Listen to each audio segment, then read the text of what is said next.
חיכי אם לא אזכרכי אם לא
Es que llegando al Monte de los Olivos de la roca se encuentra en Jerusalén con el grupo de Descubre la Biblia 2022. Donde hablamos de sacrificar su amistad para mostrar su amor a Dios. Así que como pueden ver, ese lugar ahí es Ata Adonai, Eloheinu Melech Haolam, שהחיינו וקיימנו והגיענו לזמן הזה. Bendito eres Dios, Rey del Universo, que nos mantuviste en vida y nos sustentaste y nos permitiste vivir este momento. Amén. Baruch Ata Adonai, Eloheinu Melech Haolam, Priagafe. Amén. Bendito eres Dios, Rey del Universo, creador del fruto de la viña. Ahora sí. Damos muchas gracias por este día. Gracias por habernos traído a este lugar. Un muy pequeño porcentaje de discípulos, de creyentes en este mensaje han logrado venir aquí, tener un recuerdo como este. Y si tú nos trajiste hasta aquí, cumple el propósito por el cual tú supliste todo lo necesario para que estemos aquí, Señor.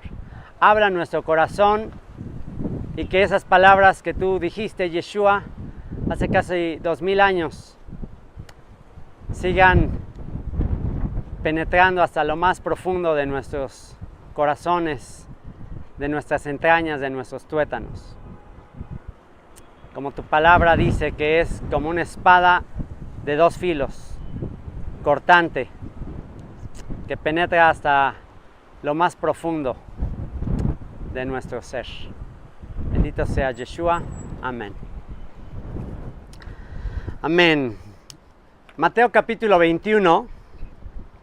Mateo capítulo 21 dice: cuando se acercaron a Jerusalén y vinieron a Betfagé, al monte de los olivos, Yeshua envió 2 discípulos, diciéndoles: id a la aldea que está enfrente de vosotros, y luego hallaréis una asna atada y un pollino con ella. Desatadla y traédmelos. Y si alguien os dijere algo, decidle: el Señor los necesita, y luego los enviará. Todo esto aconteció para que se cumpliese lo dicho por el profeta cuando dijo: decid a la hija de Sión, he aquí tu rey viene. ¿Quién es la hija de Sión? ¿Alguien sabe quién es la hija de Sión? La hija de Sión es la descendencia de Sión, los que son parte de Sión, los que son parte de Jerusalén. Si la hija de Sión es la descendencia de Sión, la descendencia de Jerusalén, entonces esto te aplica a ti, me aplica a mí. Somos descendientes de Jerusalén, somos descendientes de esta fe que se proclamó aquí en Jerusalén. ¿Quién dice yo soy parte de la hija de Sión? Levanten la mano los que digan yo soy parte de la hija de Sión. ¿Y qué hay que decirle a la hija de Sión? Decida a la hija de Sión: he aquí tu rey viene a ti, manso y sentado sobre una asna, sobre un pollino, hijo de animal de carga. Y los discípulos fueron e hicieron como Yeshua les mandó, y trajeron el asna y el pollino y pusieron sobre ellos sus mantos, y él se sentó encima, y la multitud, que era muy numerosa, tendía sus mantos en el camino, y otros cortaban ramas de los árboles y las tendían en el camino, y la gente que iba delante y la que iba detrás aclamaba diciendo: Hoshiana. Hoshiana es la palabra en hebreo que se traduce como Osana. Hoshiana, Hoshiana. Hoshia significa sálvanos. Sálvanos por favor. Na, por favor, ahora sálvanos. Hoshiana al hijo de David. Hoshiana, sálvanos, hijo de David. ¿De qué le están diciendo que le salve? ¿Sálvanos de qué? Bueno, recordemos, Jerusalén en aquel tiempo estaba bajo ocupación romana. Los romanos tenían ocupada la ciudad, los romanos tenían ocupada toda la tierra de Judea, todo el territorio de los judíos, que los judíos, pues bueno, de acuerdo a su Torah, no podían poner a otro rey que no fuera de su propio pueblo. Entonces, al estar aquí un gobierno extranjero gobernando sobre ellos, pues bueno, ellos ya están pidiendo que se acabe ese control extranjero. ¿Por qué? ¿Por qué una nación extranjera está ocupando la tierra? ¿Quién recuerda? Monte Gerizim, Monte Ebal. Porque no obedecieron. Hay un gobierno aquí extranjero que está ocupando la tierra. Entonces el pueblo está diciendo: sálvanos, Señor, perdónanos. O sea, ese es un clamor de auxilio. Y entonces dice que iban gritando: Hoshiana al hijo de David. ¿Ok? De acuerdo a los profetas, un hijo de David se sentaría en el trono de Israel y gobernaría ¿por cuánto tiempo? ¿Por cuánto tiempo gobernaría el hijo de David prometido? ¿El Mesías por cuánto tiempo? Un niño nos es nacido, hijo nos es dado, y el principado sobre tu hombro, y se llamará tu nombre admirable, consejero, Dios fuerte, Padre eterno, príncipe de paz. Lo dilatado de su imperio, la extensión de su imperio y la paz no tendrá límite. Sobre el trono de David se sentará, va a firmar el trono de David desde ahora y para siempre. Entonces eso es lo que están pidiendo las multitudes. Hosana al hijo de David, sálvanos, hijo de David, bendito el que viene en el nombre del Señor, Hosana en las alturas, Baruch haba Beshem Adonai, bendito el que viene en el nombre del Señor. Y dice, cuando entró él en Jerusalén, toda la ciudad se conmovió diciendo: ¿quién es este? Y la gente decía: este es Yeshua, el profeta de Nazaret de Galilea. Baja aquí el famoso Domingo de Ramos, baja en un burrito el Cordero de Dios que quita el pecado del mundo, sentado en un burrito, en un burro, seguramente era primogénito del asna, ¿Y qué representa un cordero encima de un burro? ¿Qué representa eso? ¿Qué significa eso? No se pierda la historia de una familia. El video producido por Descubre la Biblia lo encuentran en la página www.descubrelevangelio.org. Nos podíamos echar varias horas explicando el significado de ese burrito. Si ves ese estudio, ahí vas a entender de qué se trata. Ya les publiqué el estudio ahí en el grupo, ahí está en la página de Descubre el Evangelio. Es muy larga la historia, pero no Yeshua simplemente tomó un burrito ahí porque se le ocurrió. Tiene un significado muy profundo. Él montado en un burro bajando a Jerusalén. Baja al templo, entra ahí al templo, purifica el templo, empieza a decir: esta es la casa de mi padre, esta tenía que ser una casa de oración y ustedes la han hecho una cueva de ladrones. Y empieza ahí su denuncia, su juicio. El juicio debe comenzar por la propia casa. Y vámonos ahora, vamos a saltarnos hasta el capítulo 23. Y ahí en el capítulo 23 vamos a examinar cuáles fueron sus palabras ya más fuertes. Este es uno de los discursos, de los sermones más dramáticos, más nostálgicos, más tristes de Yeshua en su visitación a Jerusalén. Hubo una película muy famosa, la pueden buscar en YouTube, que se llama Mateo, la Biblia visual. Ya está en español, en inglés salió primero The Visual Bible, la Biblia visual, una recreación del Evangelio de Mateo verso por verso.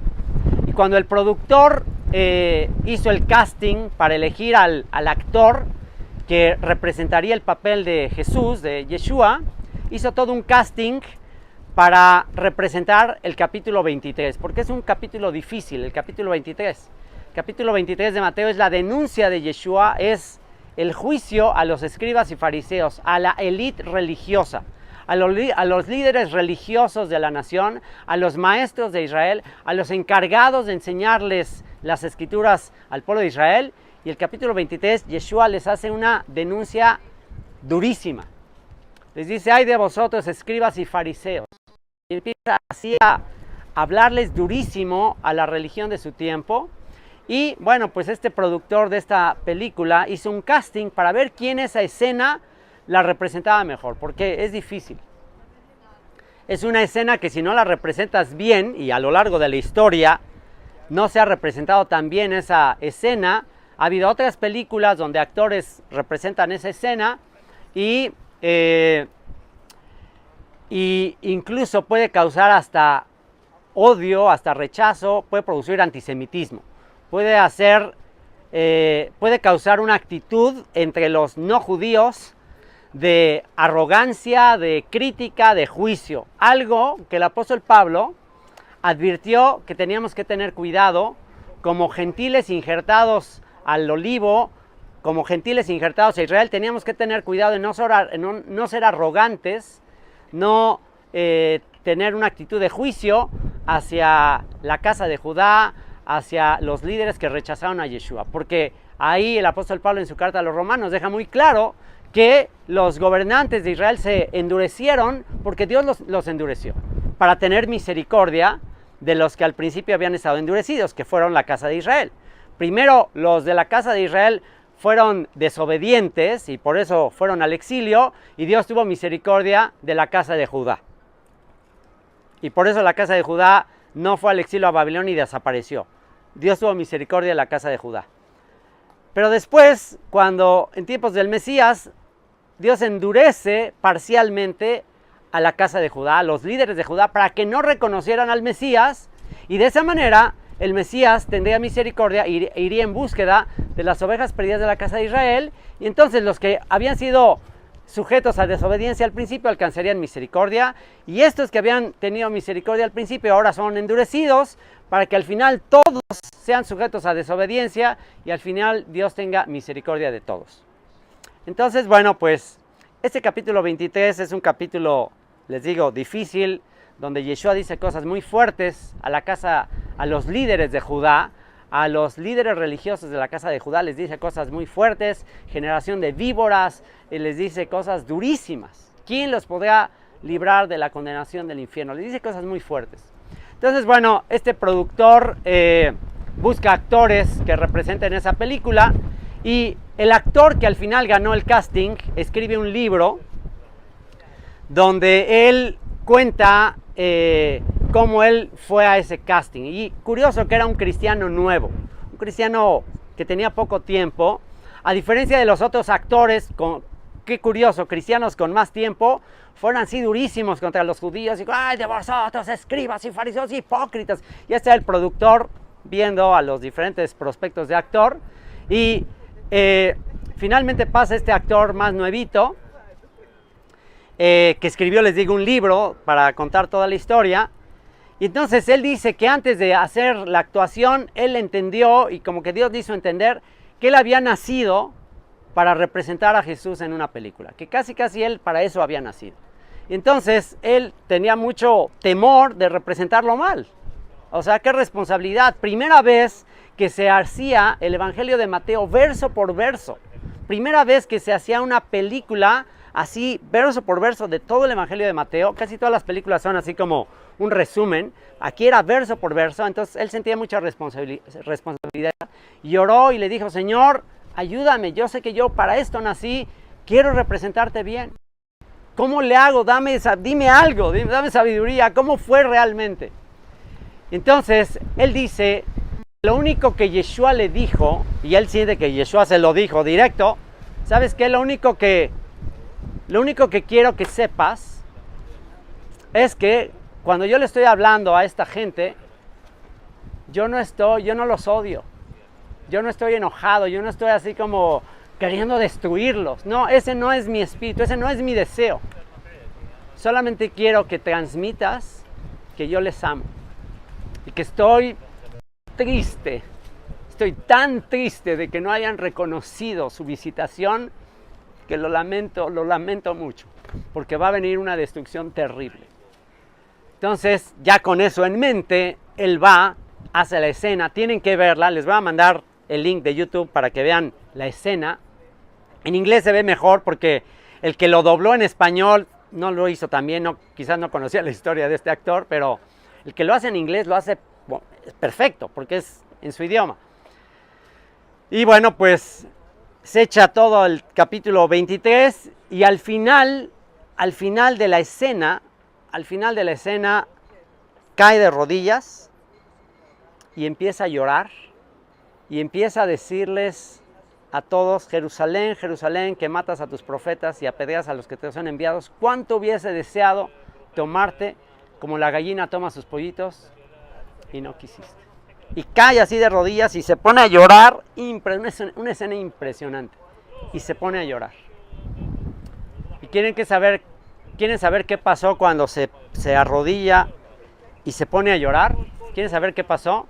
Con el camarógrafo, así como mi hijo Dani, estaba el camarógrafo tomando la escena. ¿Quieren saber qué pasó con el camarógrafo y quién era el camarógrafo? No se pierdan, ahorita al final se los digo. Vamos a leer el capítulo 23 juntos. Voy a tratar de actuar lo mejor posible. Yo no soy actor, pero voy a tratar de representar lo mejor posible. Y dice: entonces habló Yeshua a la gente y a sus discípulos diciendo: en la cátedra de Moisés se sientan los escribas y fariseos. La cátedra de Moisés era una especie de banca de piedra donde se sentaban los maestros de la Torá en las sinagogas, se sentaban ahí para enseñar a los demás. Entonces él hace una alusión a esa banca donde se sientan los maestros de la ley para enseñar al pueblo que iban a las sinagogas. Dice: en la cátedra de Moisés se sientan los escribas y fariseos. Los escribas eran los encargados de copiar el texto. No había imprentas, no había copiadoras. ¿Cómo nos llegaba el texto de la Torá? Pues los escribas copiaban. Dice: en la cátedra de Moisés se sientan los escribas y fariseos, así que todo lo que os digan que guardéis, guardadlo y hacedlo, mas no hagáis conforme a sus obras, porque dicen y no hacen. Entonces, lo que dice es: escuchen lo que ellos dicen, pero no imiten su ejemplo, porque ellos dicen y no hacen. Hay otra traducción de Mateo, o más bien hay otro texto hebreo de Mateo, donde dice un poquito diferente. Dice, y se puede entender un poco mejor, porque se entiende de la manera que todo lo que ellos lean que dice quién, todo lo que dice Moisés, háganlo, pero no hagan lo que ellos dicen. Esa es otra manera de leer el texto. Okay, lo que diga Moisés, lo que ellos lean y que ustedes verifiquen que dice Moisés, eso hagan, pero no hagan lo que ellos dicen, porque ellos ya inventaron un montón de tradiciones, de religión, un montón de mandamientos de hombres. Isaías también lo dijo, que eso Moisés no dijo, eso lo inventaron ellos. Y entonces va a dar ejemplos de todas las cosas que han inventado que Moisés no dijo, pero ellos ya le agregaron. Y aquí dice precisamente eso: atan cargas pesadas y difíciles de llevar y las ponen sobre los hombros de los hombres, pero ellos ni con un dedo quieren moverlas. Antes hacen todas sus obras para ser vistos por los hombres. Y entonces aquí lo que dicen es, está haciendo una denuncia de la religión. La religión que hace sus obras para tratar de alcanzar su salvación, obras que son trapos sucios, trapos de inmundicia, para tratar de volver a aquel que nos creó. ¿Qué es religión? Religar, viene de religar, reconectarme con Dios. Eso es la religión. Se los voy a contar con una historia que está en un libro, que es uno de los libros que a mí más me han impactado, de un autor que se llama Max Lucado. Max Lucado escribe un libro que se llama En manos de la gracia. Se lo recomiendo si no han leído. Me ayudó a entender mucho el tema de la gracia. Somos salvos por gracia, porque por gracia soy salvo, por medio de la fe. Esto no de vosotros, es un don de Dios, no por obras, para que nadie se gloríe. Entonces, Max Lucado expresa esto acerca de la gracia con la historia de un rey. Había un rey que vivía en un gran palacio, en un reino hermoso, lleno de paz, lleno de abundancia. Y este rey tenía 4 hijos. Y un día les dijo a sus hijos que no salieran de ese palacio, y en especial que no se fueran ahí a un lugar donde había un río que era muy caudaloso y que era muy peligroso ese río. Les digo, miren, si es que salen del palacio, pueden salir y todo, pero no se acerquen a ese río. Cuidado con ir a ese río, porque es peligroso y se los puede llevar. Entonces, ¿qué hacen generalmente los hijos con las instrucciones de los papás? Sobre todo en la época de la adolescencia y todo, que quieren empezar a experimentar. A ver si es cierto lo que dicen nuestros papás. Y bueno, se tratan de acercar al río a ver hasta dónde es cierto lo que el papá les dijo. ¿Y qué creen? Un día entre ellos se ponen de acuerdo y dicen, ¿por qué no vamos mira qué bonito río, mira se ve, vamos a nadar al río? Yo creo que no pasa nada, yo creo que lo que nos dijeron los papás, qué exagerado, no pasa nada. Total que se van al río. Aquí van a estar el pobre Raúl que le levanta las manos como a Moisés, Aarón y Ur. No, está bien. Ok, entonces van estos 4 jóvenes al río y ¿qué creen que pasa? Se caen al río y el río se los lleva. La corriente se los lleva lejos del reino, lejos del palacio. Los va a botar por allá en una región extraña. Y al estar en esa región ya muy extraña, y pues la corriente es muy fuerte, empiezan ellos a pelearse entre ellos. ¡Ay! Les dije, ¿por qué lo hicieron? Y tú no fuiste el que nos motivaste a salirnos de ahí. Empiezan ahí a pelearse de por qué desobedecieron al papá, pero pues ya era tarde, ya estaban muy lejos. Entonces, cada uno de estos 4 hijos tomaron diferente actitud. A ver tú con cuál te identificas. Uno de los hijos dijo, ¿sabes qué? Vamos a hacer algo para tratar de regresar. Hay que hacer algo.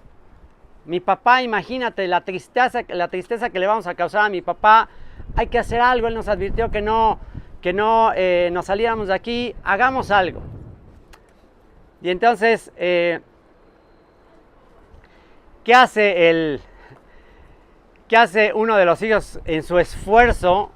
Ahí van a entender el tema de la religión. ¿Qué hace uno de los hijos en su esfuerzo para regresar? Y pues estaba lejísimos, la corriente era muy fuerte. ¿Y qué es lo que él hace?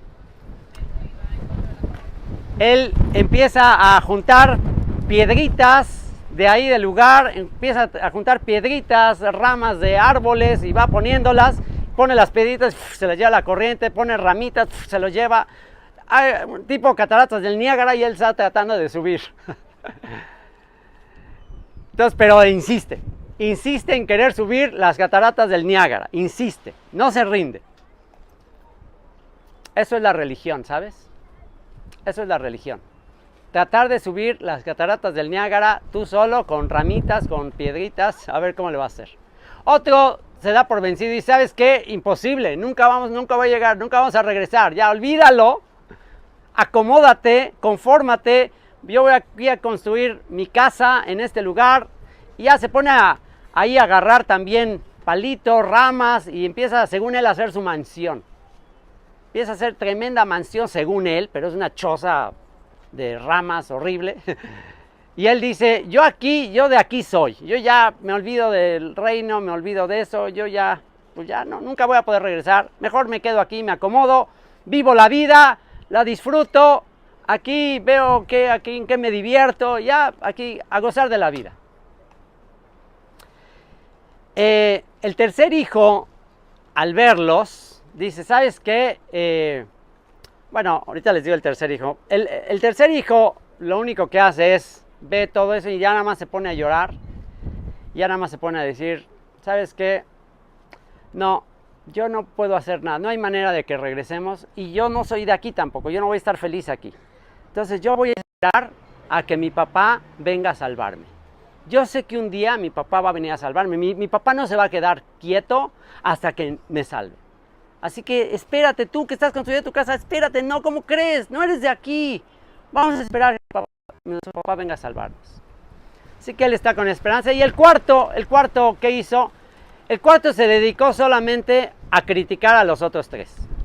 A eso se dedicó. No, tú estás loco, mira, tu casa está horrible. Claro que no. Y al que estaba tratando de regresar, tú estás mal, ¿cómo que nunca vas a regresar? Y al que estaba confiado y todo, no, tu papá no va a regresar. Y era el criticón. Entonces, estos cuatro jóvenes, piensa con cuál te identificas.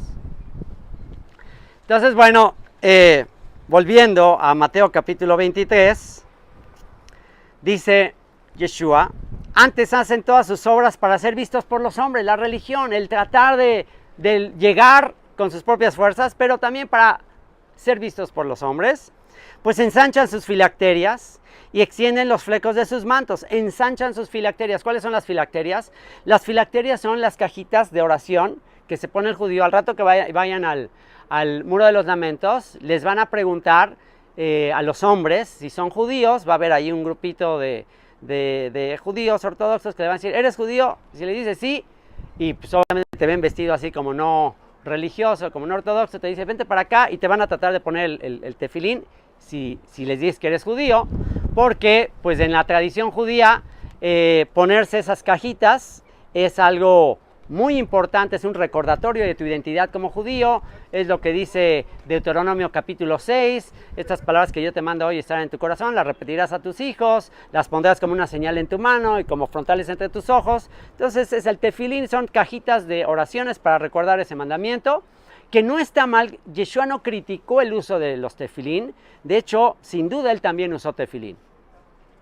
Yo uso tefilín, no hay problema en usarlo. ¿Cuál es el problema? El problema es ensanchan sus filacterias, hacen grandes sus tefilín, tremendas cajotas acá, una caja acá, y lo traen portando para que miren qué piadoso soy. Entonces esa es la actitud, es el problema, no la obra sino la actitud. Entonces ensanchan sus filacterias, sus tefilín, y extienden los flecos de sus manos. ¿Qué son los flecos? Los tzitzit, los hilitos que cuelgan. Yo los traigo acá para recordarlos.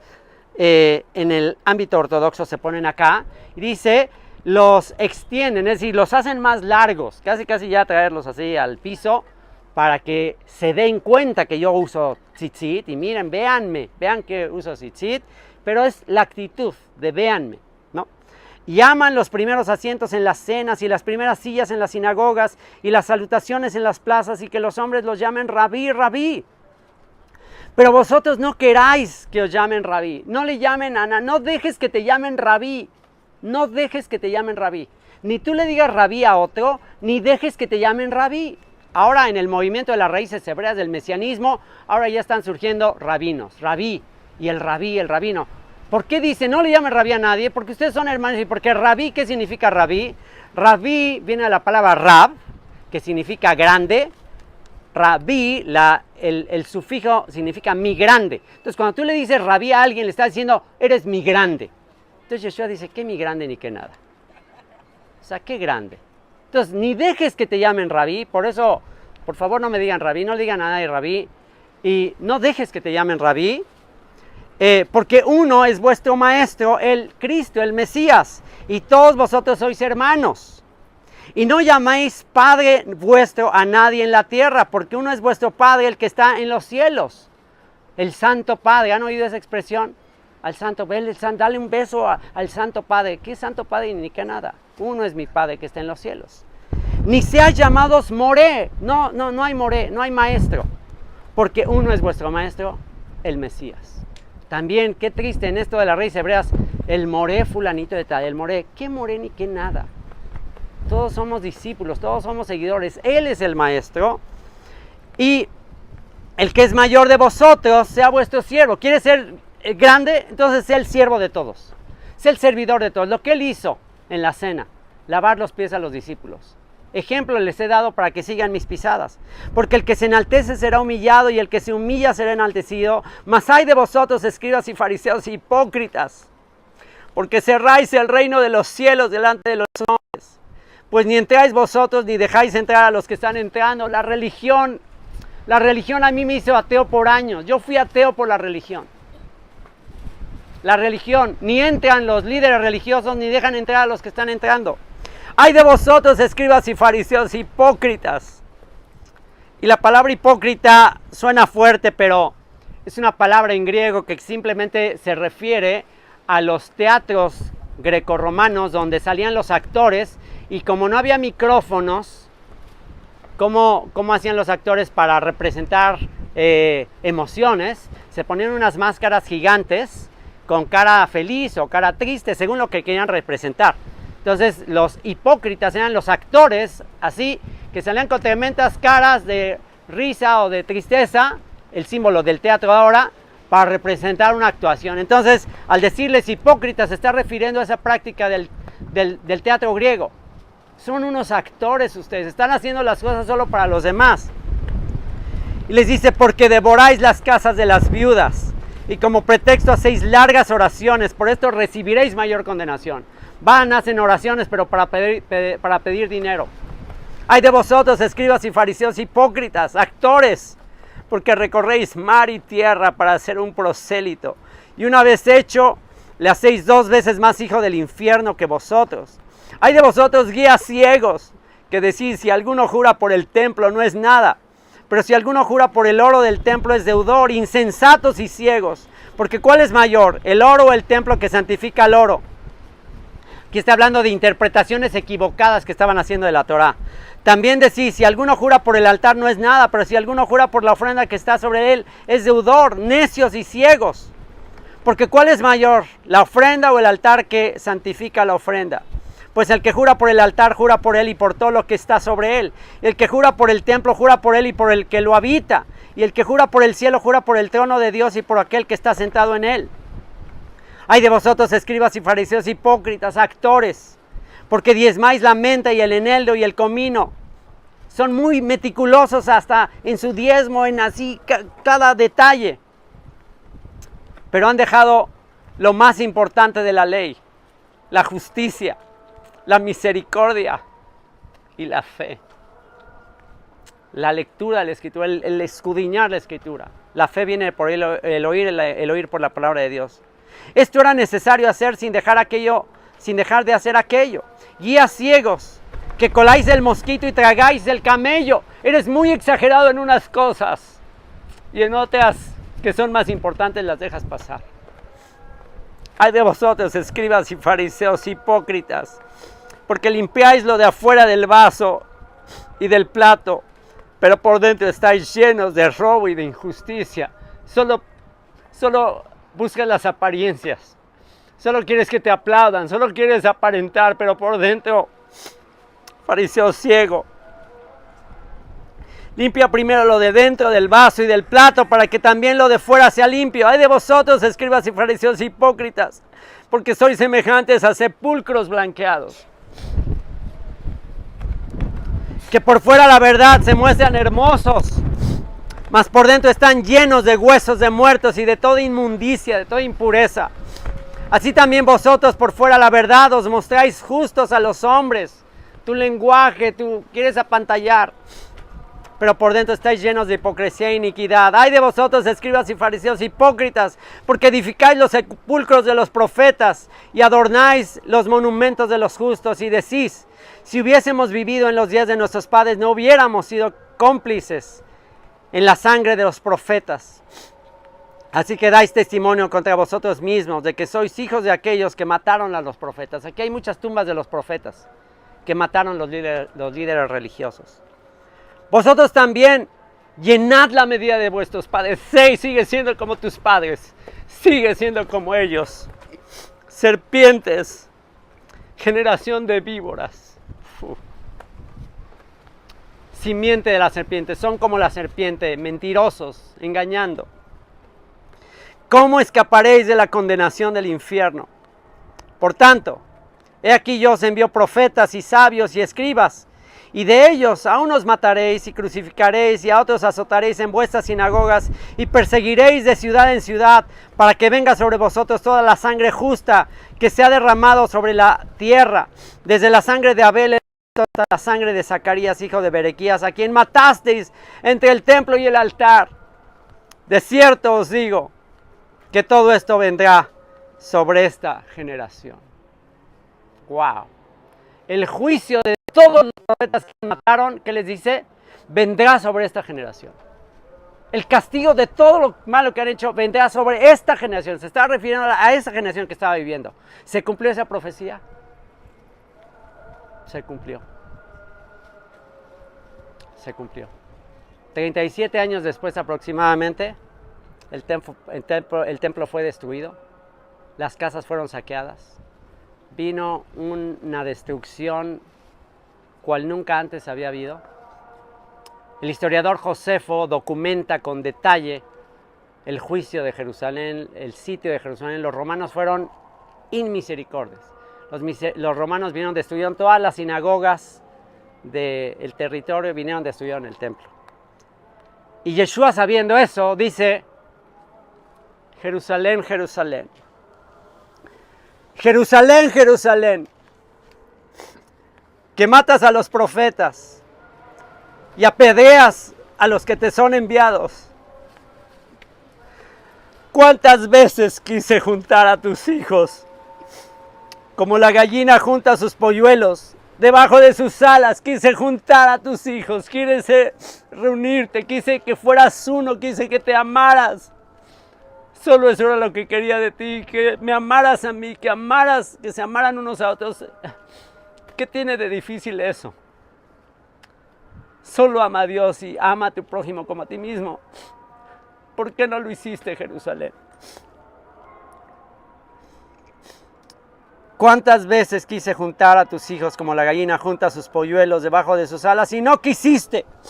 Aquí vuestra casa es dejada desierta, porque os digo que desde ahora no me veréis hasta que digas bienvenido, hasta que digas Baruch haba Beshem Adonai, hasta que digas bienvenido en el nombre del Señor. Jerusalén, ¿no me quieres? Jerusalén, ¿no me quieres? No me verás más. No me verás más, Jerusalén. No me verás más. Hasta que digas bienvenido a mi vida. Bienvenido a mi vida. ¿Por qué no le dices tú el día de hoy eso?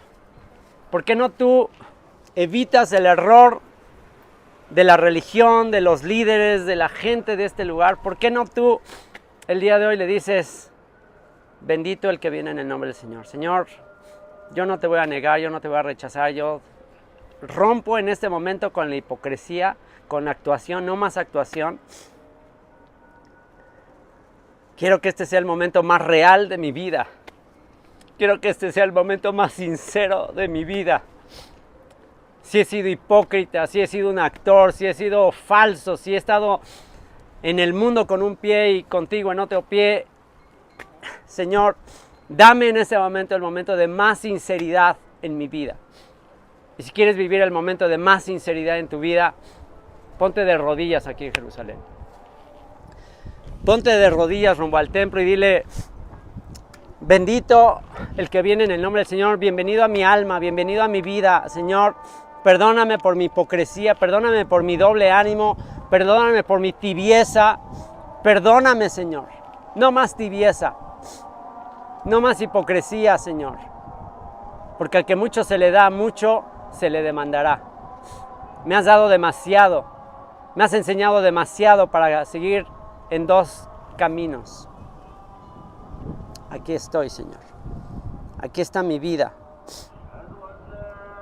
Baruch haba Beshem Adonai. Bendito el que viene en el nombre del Señor. Yeshua ven.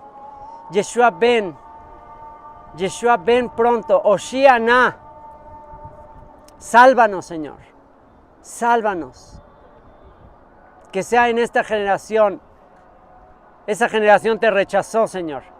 Pero que esta sea la generación elegida para ver tu retorno. Que esta sea la generación donde un remanente de Israel y de todas las naciones te acepta como su Señor y Salvador. Bendito seas, Yeshua. Amén.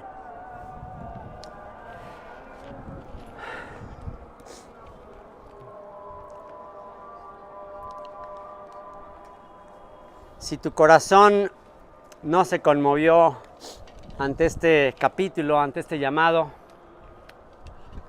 sigue clamando por que quite y ponga un corazón de carne, y que en los días que nos faltan, tu corazón de piedra se convierta en un corazón de carne. Y para cerrar, ¿saben qué pasó con el camarógrafo que estaba tomando la escena de este actor del casting? ¿Saben qué pasó con el actor? Es una de las cosas que escribe este actor, muy conmovido en su libro, y él no sabía que el camarógrafo que estaba filmando la escena era judío, no creyente en Yeshua.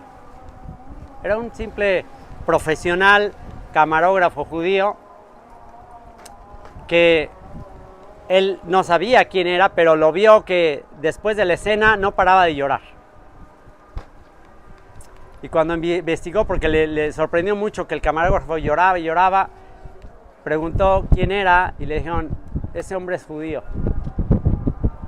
Nunca había escuchado este testimonio de Yeshua. Y él dijo: wow, ahora entiendo para qué nací. Si por él hubo un testimonio de Yeshua como nunca antes, valió la pena. Y bueno, les aseguro que no nada más él. Ha habido millones de personas que han visto ese evangelio y se han conmovido. Así que espero esta escena te haya conmovido. Y bueno, aún hay mucho más que te va a conmover en esta ciudad. Vamos a comer. Se suponía que yo debía unirme a Shimon, pero no pude enlistarme, por miedo a que mi padre lo descubriera. Los rumores llegaban de todos lados. La ciudad de Yotfat había caído. Se decía que Yosef ben Matitiao, líder de la rebelión, fue capturado por los romanos. Shimon dijo que él era un traidor, que se unió al enemigo solo para protegerse. Las cosas no se veían bien. Y sin embargo, habían pasado casi 4 años que este pequeño estado de Judea había liderado una rebelión contra el Imperio Romano. 4 años.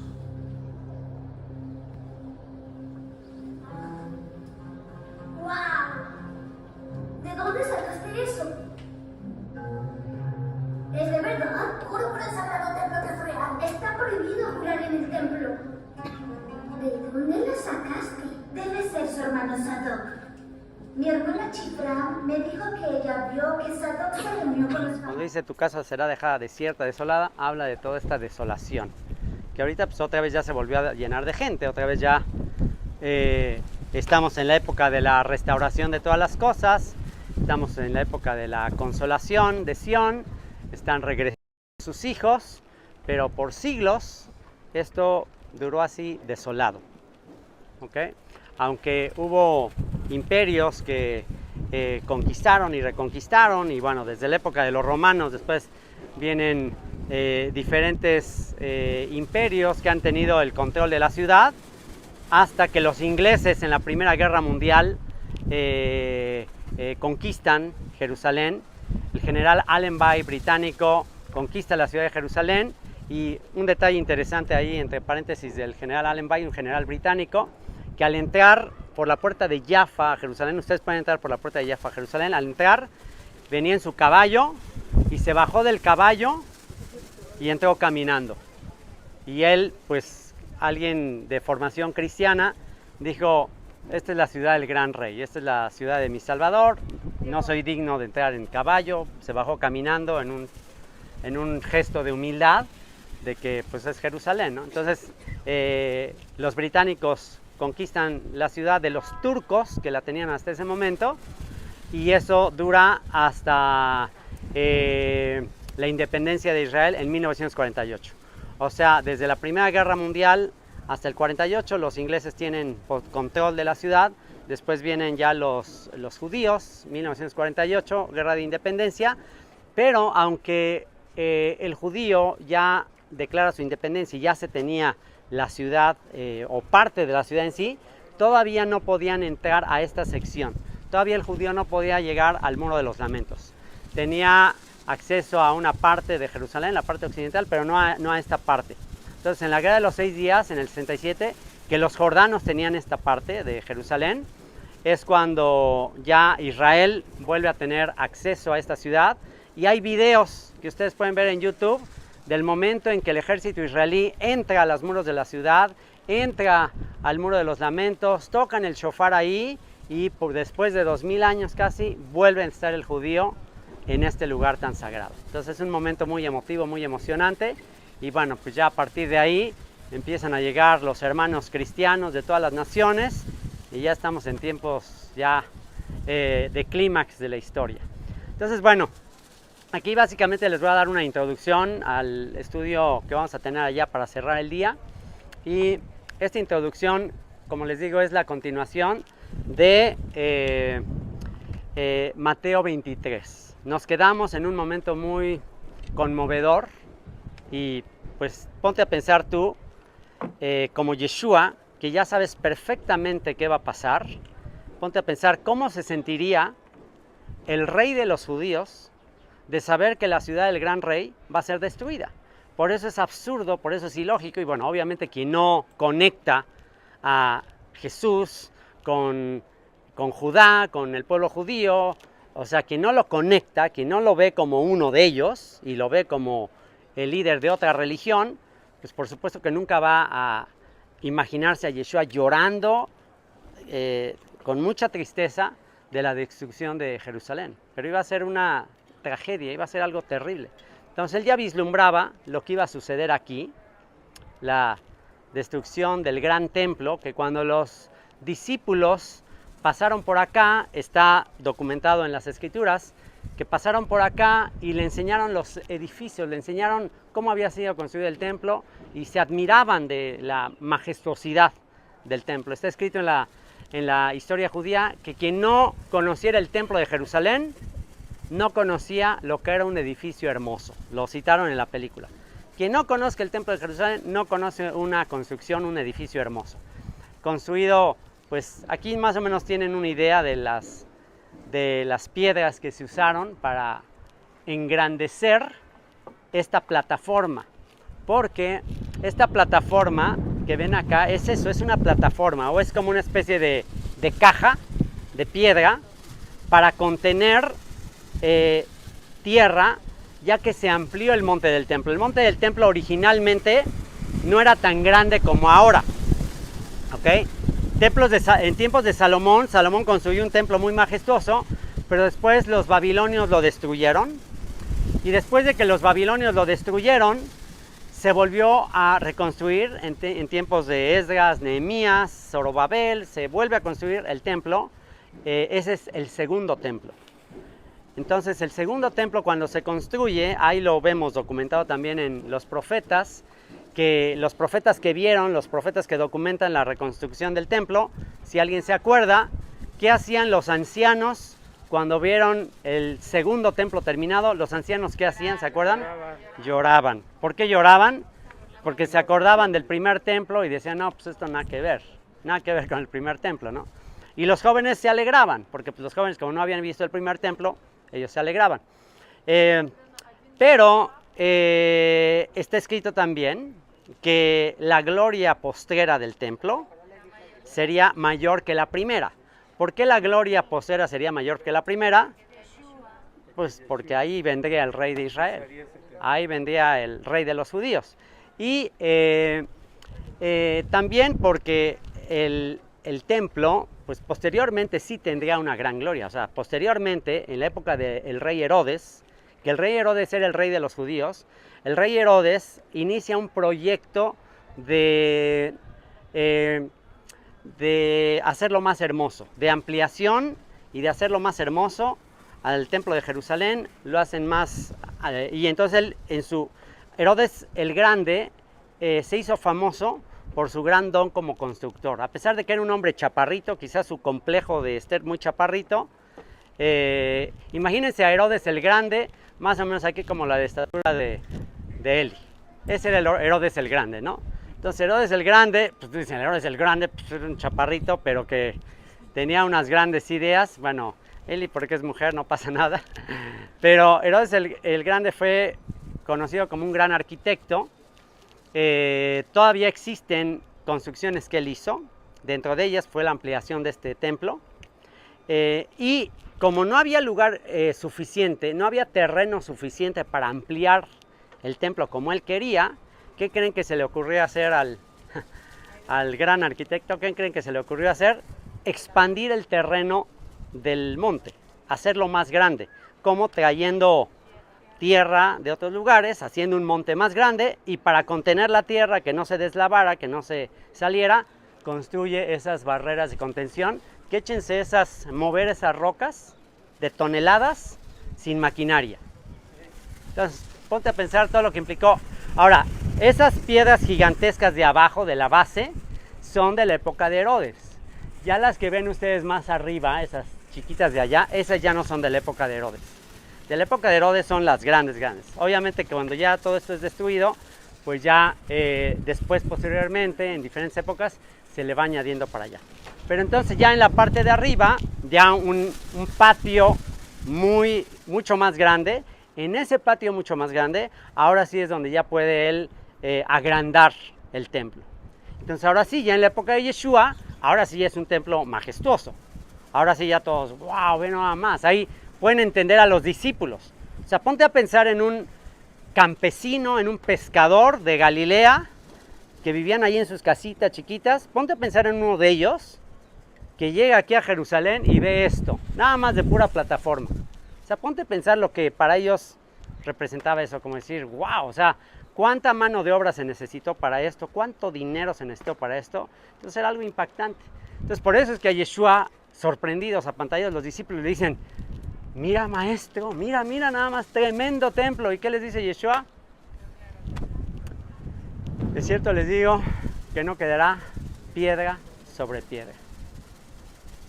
¿Quieres ver el cumplimiento de que no quedará piedra sobre piedra? Bueno, si tú vas allá arriba al monte del templo, no es tan fácil el acceso. Realmente solamente hay acceso hasta las 10 de la mañana todos los días y muy restringido, a veces lo cierran. Es un lugar que, a pesar de que ya está bajo el control judío del Estado de Israel, el monte del templo en particular está bajo el control de la policía de Jordania. O sea, Jordania tiene el control de ese lugar. Entonces es un lugar ahí medio tenso. Tan es así que ni siquiera te dejan subir al monte del templo con una Biblia o a orar. Los musulmanes tienen ese lugar. Tienen ahí la mezquita y tienen el domo de la roca, una mezquita y el domo de la roca aparte. Ahí ellos hacen sus oraciones. Entonces, pues literal no quedó piedra sobre piedra. ¿Por qué? Porque cuando el segundo templo se incendió, como el templo era de mármol y tenía muchos adornos de oro, el oro con el fuego se fundió y se metió entre las piedras. Entonces los soldados romanos, con tal de extraer el oro, removieron piedra sobre piedra. Entonces se cumplió al pie de la letra la profecía de Yeshua, no quedará piedra sobre piedra. ¿Por qué? Pues porque la removieron para extraer el oro. Y podemos ver ahí rocas del templo, de la muralla, que desde arriba, en la destrucción tremenda, echaban esas piedras desde allá arriba, caían al piso y por eso está roto así el piso. Entonces estamos literalmente viendo el cumplimiento de la profecía. Estamos viendo ahí que no quedó piedra sobre piedra. ¿Cuál es la moraleja? ¿Cuál es la moraleja y cuál es la lección que quiero que recordemos en este lugar? Que no quedó piedra sobre piedra. ¿Por qué? ¿Por qué no quedó piedra sobre piedra? ¿Por qué ese templo fue destruido? Un templo cuya función era ser una casa de oración para todos los pueblos, para todas las naciones. Según Isaías 56, mi casa será llamada casa de oración para todos los pueblos. ¿Por qué? ¿Por qué el templo fue destruido? Yeshua entra después de bajar de Jerusalén, del Monte de los Olivos, después de bajar, entra al templo, ve a los cambistas haciendo negocio de la fe, voltea las mesas de los cambistas y ¿qué les dice? Esta tenía que ser una casa de oración y ustedes la han hecho una cueva de ladrones. ¿Y por qué el segundo templo es destruido? Bueno, está documentado en la historia judía que el primer templo destruido por Nabucodonosor, por los babilonios, fue destruido por idolatría. El primer templo fue destruido por idolatría. El segundo templo fue destruido por Sinat Hinam. Así se llama en hebreo la frase Sinat Hinam. ¿Qué significa Sinat Hinam? Odio inútil. Odio inútil o odio gratuito. ¿Qué quiere decir? Odiarse por cosas mínimas. Odiarse por cosas ridículas. Odiarse por cosas absurdas. En la escena que vimos de la película, ahorita ahí en la casa quemada, vimos ahí a la muchacha intercediendo en la familia. Oigan, dejen de estarse peleando. O sea, el templo va a ser destruido, están a punto de destruirnos y ustedes están peleando. ¿Cómo es posible? Odio gratuito. Por eso es que en todas las bodas judías de la actualidad todavía, se instituyó desde tiempos de la destrucción del templo que al terminar la ceremonia de la boda se tome una copa, se haga un recuerdo por Jerusalén, que está destruida, y se hace un recuerdo por Jerusalén citando el Salmo que dice: si me olvidare de ti, oh Jerusalén, pierda mi diestra su destreza, mi lengua se pegue a mi paladar, si de ti no me acordare, si no enalteciere a Jerusalén por encima de mi más grande alegría. Entonces, como se supone que en una boda, en la ceremonia de boda, es tu día de más alegría, pues en ese momento de tu día de más alegría, te acuerdas de Jerusalén. Que no me olvide de Jerusalén, aún en el momento de más alegría, antes de darle el beso a mi esposa, antes de eso me acuerdo de Jerusalén y se recita ese salmo, se toma la copa, se pone en el piso envuelta y se pisa, se rompe la copa de cristal. ¿Por qué? ¿Por qué los rabinos instituyeron esa ceremonia? Para que no se te olvide, para que al futuro hogar nunca se le olvide que construir un hogar, construir una casa cuesta mucho trabajo. Así como hacer vidrio cuesta trabajo, el proceso de elaboración del cristal cuesta, cristal cortado es muy costoso. No se rompe una vasija de barro ahí barata, no, se rompe una copa de vidrio, cuya elaboración es costosa, cuesta trabajo. Entonces, que no sea que algo tan costoso, tan elaborado como el templo, como tu matrimonio, como tu hogar, algo que costó tanto dinero, tiempo, esfuerzo, recuerdos, momentos lindos, que no lo vayas a romper por odio gratuito, sinat hinam, odio inútil, que no le jalas a la taza del baño, que no tapas la pasta de dientes, que no me saludaste, que no me dices las gracias, que no esto, que no lo... Y quejas y quejas y quejas y quejas y murmuración y odio inútil, odio gratuito, de todo estarnos quejando, de todo estar murmurando, hasta que Dios dijo, ¿saben qué? ¿Saben qué Dios dijo? Al ver a sus hijitos pelé, y dividida la casa y pelé. ¿Cómo te sientes tú cuando tus hijos están todo el tiempo pelé? ¿Qué les dices? ¿Saben qué? Ya me tienen harto. Ya me tienen harto con sus sacrificios, con sus ofrendas de paz y venir acá con sus caras de mustios. Sí, te amo, Señor, hacen largas oraciones. Sí, sí, qué increíble, me aman. De labios me honran, pero su corazón está lejos de mí. En vano me honran, enseñando como doctrina mandamientos de hombres. Ya me tienen harto, ya estoy harto de sus ofrendas, de sus sacrificios, y están peleándose ustedes unos con otros. Por eso Yeshua dijo, cuando presentes tu ofrenda en el altar, si ahí te acuerdas que alguien tiene algo contra ti, deja tu ofrenda y ve a ponerte a cuentas con tu hermano, vete a reconciliar. La paz, el amor es superior a todo lo demás. Entonces Dios dijo, ya no más, ya no me traigas más vana ofrenda, hasta aquí llegó. Se destruyó todo esto. Se destruyó todo esto. Y bueno, pues actualmente hay un proyecto bastante avanzado ya de parte del Estado judío, de parte de alguna organización que se llama el Instituto del Templo, que desean reconstruir ahora el tercer templo. Y bueno, ahí está la lucha por reconstruir el tercer templo. Hay diferentes interpretaciones, diferentes opiniones al respecto. Mi opinión en sí es que la tercera es la vencida, pero que la tercera es la vencida. Ya no será un templo hecho con manos, sino un templo de piedras vivas, que son todos ustedes, que somos todos nosotros que somos gobernados por el Príncipe de Paz y que hemos aprendido por su ejemplo, por su vida, a amarnos unos a otros. Así que la lección aquí en este lugar que fue todo destruido es que Dios nos libre de que este tabernáculo de David que está siendo levantado vuelva a caer en el error por el cual destruidos los primeros dos templos, y que este sea un tercer templo que permanezca para siempre.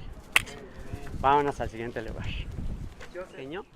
Que está allá, vamos a ir al ratito por allá. Entonces ahí estaba la ciudad de Jerusalén, ahí estaba la casa de cedro de David, donde vivía el rey David. De hecho hay excavaciones, están las ruinas de lo que era el palacio real donde vivía David y todo.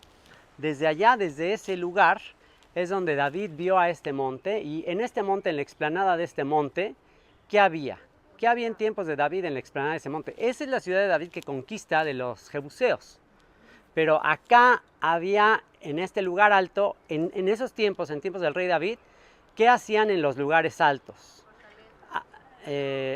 Fortaleza también, otra cosa. ¿Se acuerdan qué compró David? ¿Qué fue lo que compró David que había ahí? Exacto, campo de trilla. Campo de trilla, un lugar que está en alto. ¿Por qué en alto? Porque hay mucho viento, y entonces ahí se ponía el trigo, ahí se molía, se pisaba el trigo, se echaba hacia arriba, y al echarse hacia arriba el viento se llevaba toda la paja. Se cumplía lo que está escrito en el Salmo número 1, bienaventurado el varón que anduvo en consejo de malos, que no anduvo en consejo de malos, ni en camino de pecadores, ni en silla de escarnecedores se ha sentado, sino que en la ley del Señor está su delicia, y en ella medita de día y de noche.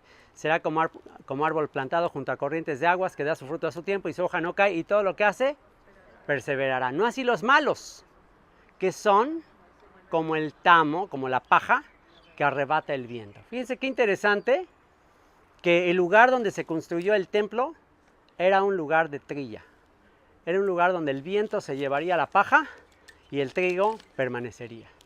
Ya desde ahí ves que aún hay una conexión entre un campo de trilla, un lugar donde el grano, el buen trigo, el que produce fruto, permanecerá, y lo que es paja será llevado por el viento.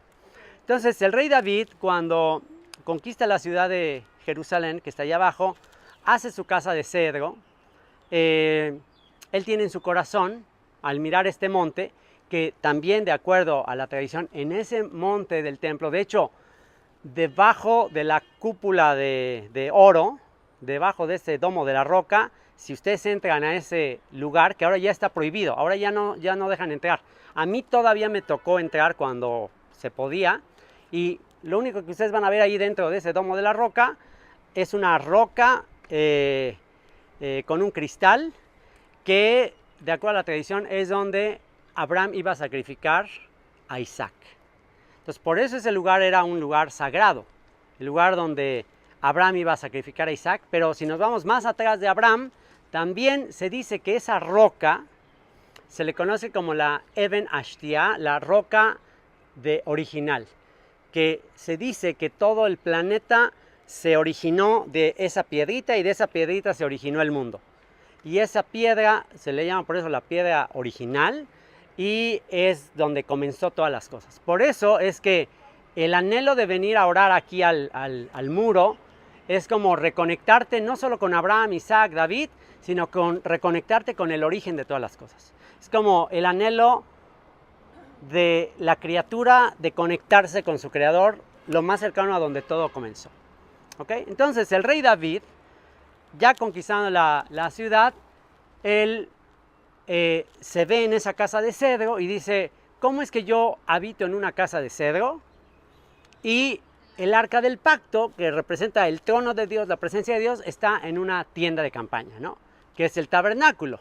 Tabernáculo que pues, es movible y él ya está estable en su trono, él ya tiene una casa estable y él dice, ¿cómo es posible que yo vivo en esta casa de cedro y el arca del pacto en una tienda? Y entonces llama al profeta Natán y el profeta Natán le dice, haz todo lo que tengas en tu corazón. Lo que tengas en tu corazón. Porque él tiene en su corazón construirle un templo majestuoso al Señor en este lugar que es tan significativo para la historia de Israel. Abraham, Eben Ashtia, la roca original, o sea, un lugar muy significativo en lugar alto en relación a donde él tiene su palacio y esto tenía que ser lo más alto. Entonces él pues checa que ese es un campo de trilla que le pertenece a alguien y entonces él quiere comprar ese terreno para hacer ahí la construcción, le manda a decir al dueño del terreno y el dueño del terreno le dice, no nada más te regalo el terreno, te doy todos los animales que necesites para el sacrificio, te doy, claro, eres el rey. David era famoso, era reconocido en aquel tiempo, se lo hubieran regalado, le hubieran dado los sacrificios, pero ¿qué dijo? ¿Qué dijo David? Dijo, ¿sabes qué? Mejor te lo compro porque un día van a decir que esto me lo regalaron. Mejor te lo compro. Para que esté documentado que yo pagué, el rey de los judíos, el rey de Israel, pagó por precio. Porque un día van a venir otras religiones, otros pueblos y van a decir que esto les pertenece. Entonces, para que no vengan a decir eso, va a quedar por escrito que yo pagué y pagué una cantidad importante de dinero. No escatimé, no negocié. ¿Por qué? Porque cuando algo es para Dios, y eso quiero que se quede grabado en tu mente y en tu corazón, cuando algo es para Dios, no regates.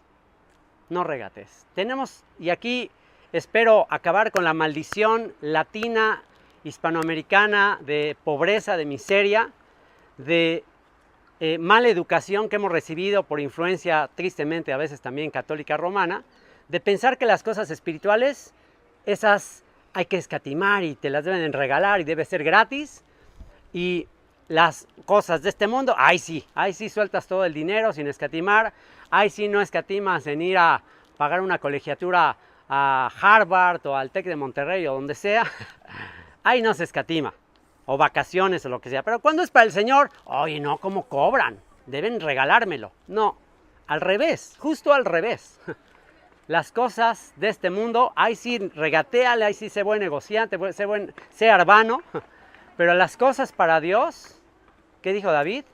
No le ofreceré a mi Dios un holocausto que no me cueste. No le voy a dar a mi Dios un sacrificio que no me cueste. Y pagó por precio, pagó una gran cantidad por comprar ese terreno y en ese terreno él planeó la construcción de un templo, una casa de oración, para dar testimonio al mundo entero de que el Dios de Abraham, Isaac y Jacob era el único Dios verdadero. Y él tenía todo ese plan para hacerlo. De hecho, él pensó en que todo lo que había almacenado en todas sus conquistas, todo el tesoro real, todo lo que él había conquistado, pues dijo, pues ¿para qué es esto? ¿Para qué todo lo que he acumulado? Pues para construir la obra más majestuosa para aquel que me sacó del redil de las ovejas, que yo era un vil pastor, y me hizo rey sobre Israel. Tenía eso en mente, se lo comenta al profeta Natán, Y regresa Natán y le dice, David, hablé con el Señor con respecto a tu proyecto y te tengo dos noticias, una buena y una mala. ¿Cuál quieres oír primero? Estoy parafraseando, ¿eh? No van a decir, oye, ¿y eso dónde está en la Biblia? Estoy parafraseando. Le dice, bueno, pues a ver, dime la mala. Dice, bueno, la mala es que tú no le puedes construir un templo al Señor, porque eres un guerrero, eres un hombre que ha derramado sangre y pues el templo es un templo de paz, templo de oración, templo para que las naciones vengan a unirse, a pedir la paz, a dejar de pelear, y pues va a ser medio incongruente que un guerrero construya un templo así. Así que no, tú no lo puedes construir, pero tu hijo lo va a construir. Un hijo después de ti lo va a construir. ¿Y cómo se llama el hijo de David que lo construye? Shlomo, Salomón. Shlomo viene de la palabra paz. Así que pues Salomón hace reconciliación con todos, hace alianzas de paz con todo mundo, con el faraón de Egipto, con todo el mundo empieza a hacer la paz.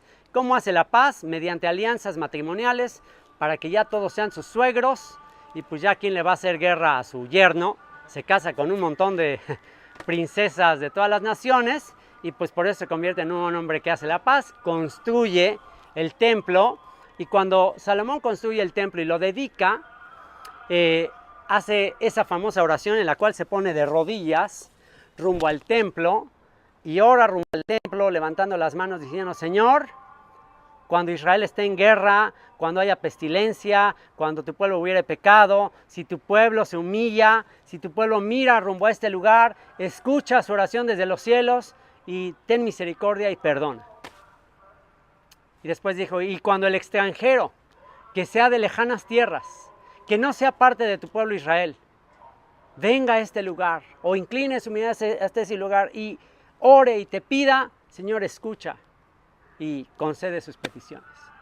Por eso es que no nada más el judío, sino gente de todas tribus, naciones y lenguas vienen a ese lugar o dirigen su mirada hasta este lugar pidiendo paz, pidiendo reconciliación, pidiendo diferentes peticiones. Por eso el muro está lleno de papelitos que incluso aunque tú no vengas a Jerusalén, por internet hay instituciones que tú les puedes decir, oigan, pongan esta oración en el muro y ellos te la imprimen y la vienen a poner acá. O sea que se puede, cuando ya regreses puedes hacerlo. ¿Por qué? Pues porque Salomón pidió, y ¿cómo sabemos que Dios le dijo sí a Salomón? Pues porque dice que terminando la oración cayó fuego del cielo, encendió la ofrenda en el altar y wow, todo el pueblo se postró y adoró. Y ese fue el sí de Dios. Ese fue sí, sí. Voy a contestar todas las oraciones que se hagan en este lugar. Esta es una anécdota, no sé si será real o no, ya algunos se lo saben, pero un rabino argentino, un rabino ortodoxo en una de sus conferencias, afirmó, eso él dijo, no sé si será cierto o no, que Maradona vino antes del Mundial del 86 a este lugar a pedir, lo cual era un milagro en aquel momento, que Argentina fuera campeón del mundo. Y que vino, metió su papelito, te pido que Argentina gane el Mundial del 86 de México, y Dios se lo concedió. Por eso la famosa mano de Dios del gol contra Inglaterra, que él hizo así, de ahí surge todo el rollo de la mano de Dios, porque Dios le ayudó a Maradona y metió otro gol impresionante, desde la media cancha se llevó a todos y metió gol. Entonces, bueno, no sé si será verdad o no, no sé si se verá verdad o no, pero por si las dudas, no está de más que hoy que vayas al Muro de los Lamentos, pide hasta lo más, obviamente no vas a pedir cosas vanas, ridículas, absurdas, pero pide con confianza, pide como dijo Santiago, piden, si cualquiera que sea tu petición, pide. No recibes porque no pides, y si pides, pides mal, ¿no? Entonces pide bien y te aseguro que si te deleitas en el Señor, Él te concederá todas las peticiones de tu corazón. Entonces, bueno, David pide eso, pide la construcción del templo. La mala noticia es que no lo puedes construir tú, pero lo va a construir tu hijo Salomón. Por eso es que todo lo que David acumula en todos sus años de guerras, conquistas, etcétera, se lo deja a Salomón para que Salomón construya ese templo majestuoso. Esa fue la mala noticia. La buena noticia, ¿cuál fue? Y de aquí aprendemos otra cosa muy hermosa de nuestro Creador, es que cuando tu papá celestial ve que tienes una actitud hermosa, tierna, dulce, agradecida hacia Él, no te la vas a acabar, porque jamás le puedes ganar. Jamás le podrás dar a Dios más de lo que Él te da a ti. Entonces Dios le dijo a Natán, ve y dile a David que por cuanto él tuvo esto en su corazón, de honrarme, he oído su petición, he escuchado su anhelo, y dile que él no me construirá casa, pero yo le construiré una casa a él. Y la casa que yo le voy a construir a él será una casa eterna.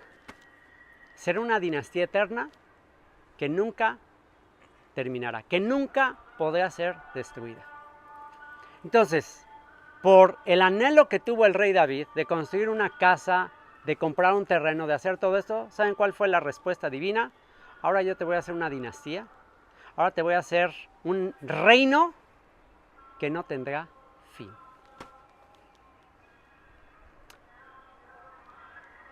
Cuando David recibió esta respuesta, el hombre más elocuente de la historia quizás, en cuanto a adoración a Dios, en cuanto a gratitud a Dios, porque ¿quién ha escrito los salmos como los salmos que ha escrito David? El hombre más elocuente del mundo, está escrito que se quedó en silencio. Dijo, ¿qué puedo añadir a sus palabras? Señor, me sacaste del redil de las ovejas, me sacaste de ser un vil pastor, los pastores eran lo más bajo de la escala social, me sacaste de ahí para ser rey sobre tu pueblo Israel, en mi vida me diste el privilegio de reinar sobre las 12 tribus de Israel y ahora has prometido de mi futuro que me vas a hacer una dinastía eterna, ¿que qué? Dice, ¿qué puede añadir tu siervo? Cúmplase tu palabra con tu siervo. Cúmplase tu palabra con tu siervo. Los templos, las casas, las construcciones, toda la gloria del hombre podrá destruirse, reconstruirse, destruirse, reconstruirse. Es vanidad. El rey Salomón dijo, ¿de qué sirve todo lo que hice? Si, quién sabe si un día vendrá un hijo necio que acabe con todo esto que yo construí. Pero hay algo que es indestructible. Hay algo que permanece para siempre. Y es el alma, el corazón de aquellos que son como David, que anhelan honrar al Dios de la creación, al Dios de Abraham, con todo lo que son. Con todos sus bienes, con todos sus recursos, con todo su tiempo, que dicen, no le daré a mi Dios algo que no me cueste. Y si tú el día de hoy dices, yo tengo ese mismo anhelo que el rey David de darle al Señor todo y no le voy a dar a mi Creador algo que no me cueste, si tú en este momento reproduces el mismo corazón de David y en este lugar donde el hijo de David subió rumbo al templo, donde él vino a honrar y a cumplir que él iniciaría la dinastía de David, ¿qué les parece si tú y yo dejamos un legado de que la promesa de Dios dada a David de que su dinastía, su reino sería eterno? Tú y yo el día de hoy, aunque está derribado, tú y yo lo levantamos con piedras vivas, piedras que nunca más van a ser destruidas, porque tú y yo somos piedras vivientes por la eternidad. Y si tú dices, yo hoy quiero cumplir esa profecía y yo quiero ser parte de la dinastía de David y parte del reino de David y parte de ese templo indestructible, aquí estoy como Salomón de rodillas, porque Salomón se puso de rodillas. Aquí estoy como Salomón de rodillas y vamos a mirar rumbo allá. Y vamos a agradecerle al Señor que nos sacó de lo vil, lo débil, lo más bajo, para ser reyes y sacerdotes y una nación santa. Y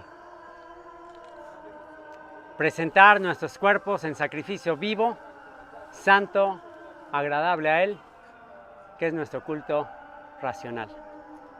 Te damos gracias, Señor. Te damos gracias porque, Señor, estamos en el lugar mismo donde tú le prometiste a David una dinastía eterna.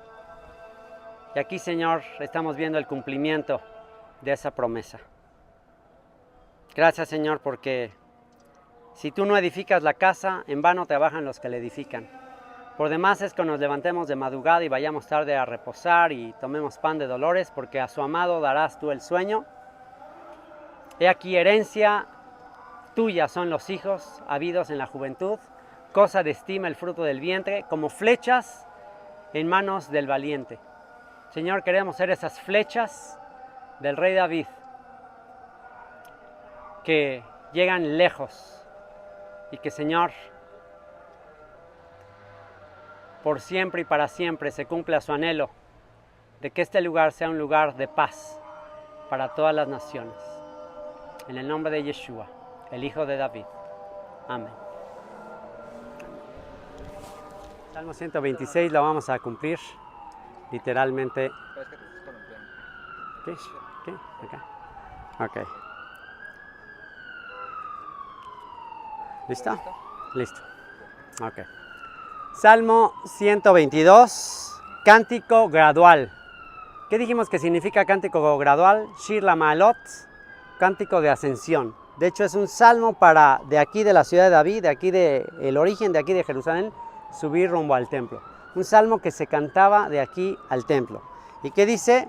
Yo me alegré con los que me decían, a la casa del Señor iremos. Yo me alegré con los que me decían, a la casa del Señor iremos. Yo me alegré con los que me decían, a la casa del Señor iremos. Dile, yo iré, a la casa del Señor, yo iré, a la casa del Señor iré. Yo me alegré con los que me decían, a la casa del Señor iremos. Yo me alegré con los que me decían, a la casa del Señor iremos. Yo iré, a la casa del Señor, yo iré, a la casa del Señor, yo iré. Yo me alegré con los que me decían, a la casa del Eterno iremos. Nuestros pies estuvieron, ahora sí lo vas a poder decir. La próxima vez que leas este texto vas a decir, nuestros pies estuvieron dentro de tus puertas, oh Jerusalén. Jerusalén que se ha edificado como una ciudad que está bien unida entre sí. Y allá subieron las tribus de Yah, las tribus del que será, conforme al testimonio dado a Israel, para alabar el nombre de el que será, el que es y el que fue. Eso es lo que significa la transliteración del nombre al español, Jehová, Yahweh, etc. Y Yehová, el que será, el que es y el que fue. Porque allá están las sillas del juicio, los tronos de la casa de David. Los tronos de la casa de David. ¿Se acuerdan qué le dijo Yeshua a los discípulos cuando le dijeron, oye Señor, nosotros lo hemos dejado todo por seguirte? ¿Cuál será nuestra recompensa? ¿Se acuerdan qué les dijo Yeshua? Ustedes por haberlo dejado todo, ustedes que lo dejaron todo por seguirme, ¿qué les dijo? Se sentarán en 12 tronos para juzgar a las 12 tribus de Israel. Entonces dice, allá están las sillas del juicio, los tronos de la casa de David. Pedid por la paz de Jerusalén. Sean prosperados los que te aman. ¿Quién quiere ser prosperado? Shalom, shalom, Jerusalén. Shalom, shalom, Jerusalén. Shalom, shalom, Jerusalén. Shalom, shalom, Jerusalén. Pedid por la paz de Jerusalén. Pedid por la paz de Jerusalén. Pedid por la paz de Jerusalén. Jerusalén por siempre vive en paz. Sea la paz dentro de tus muros y el descanso dentro de tus palacios. Por amor de mis hermanos y mis compañeros diré yo, la paz sea contigo. por amor a la casa del Eterno nuestro Dios, buscaré tu bien. Y por último, Salmo 126. Salmo 126. Otra vez, Salmo 126 dice cántico gradual. Otra vez, ¿qué es cántico gradual? Cántico de ascensión, ¿qué es otra vez? Un cántico para ascender. ¿Y qué dice? Cuando el Señor hiciere volver la cautividad de Sión, cuando el Señor hiciere volver la cautividad de Sión, la cautividad, los que fueron cautivos, los que fueron llevados al exilio, seremos como los que sueñan. Nuestra boca se llenará de risa, nuestra lengua de alabanza, y entonces dirán las naciones, grandes cosas ha hecho el Señor, grandes cosas ha hecho el Señor. Grandes cosas ha hecho el Señor, estaremos alegres. Ponte a pensar las grandes cosas que ha hecho el Señor en tu vida para que estés hoy aquí. ¿Cuántas cosas grandes ha hecho el Señor para que estemos aquí? Cuando el Eterno hiciere volver la cautividad de Sión, seremos como los que sueñan. Entonces nuestra boca se llenará de risa y nuestra lengua de alabanza. Entonces dirán entre las naciones, grandes cosas ha hecho el Eterno con estos. Grandes cosas ha hecho el que será, el que es y el que fue con nosotros. Estaremos alegres. Nunca más sigas triste, deprimido, enojado. No, estaremos alegres de aquí en adelante. Haz volver nuestra cautividad, oh Eterno, como los arroyos del Negev. Pasado mañana vamos al Negev. Los que sembraron con lágrimas, con regocijo segarán. Levanten la mano los que han sembrado con lágrimas. Promesa para ti, con regocijo, con gozo, con alegría segarán. Irán dando y llorando el que lleva la preciosa semilla, la semilla de la palabra. Mas volverá a venir con regocijo, trayendo sus gavillas. Padre, te damos muchas gracias. Gracias, Señor, por este momento hermoso. Gracias porque nuestros pies han entrado por tus puertas, Jerusalén. Gracias, Señor, porque en nuestras vidas se ha cumplido la promesa que le diste a David de que traerías a las naciones a reconocer al único Dios verdadero, el Dios de Abraham, el Dios de Isaac, el Dios de Jacob. Gracias por tu Hijo, por el Hijo de David, Yeshua. Gracias por el Hijo de David que fue por las ovejas descarriadas, por las ovejas de otro redil, que fue en búsqueda de ellas, fue en búsqueda de nosotros, las descarriadas, los hijos pródigos, para traernos a este lugar, la ciudad de David, y poder ver con nuestros ojos que todas las cosas que anunciaron los profetas y que tú anunciaste, Yeshua, se cumplieron. Y si todas esas profecías se cumplieron, podemos tener la absoluta certeza de que lo que resta de las profecías ha de cumplirse. Que sea pronto y en nuestros días. Bendito sea Yeshua ben David. Amén. Amén.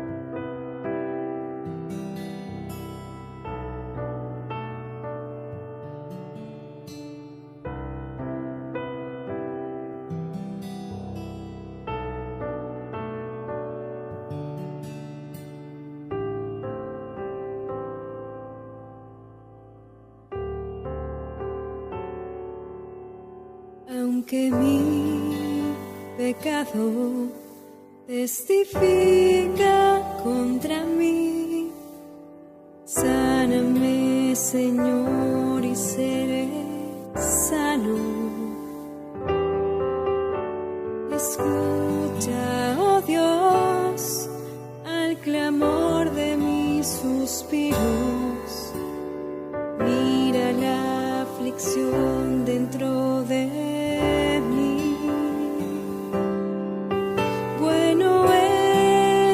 esperar en silencio tu salvación, tu redención, tus misericordias nunca acabarán, nuevas son cada mañana. Vuélvenos a ti y nos volveremos.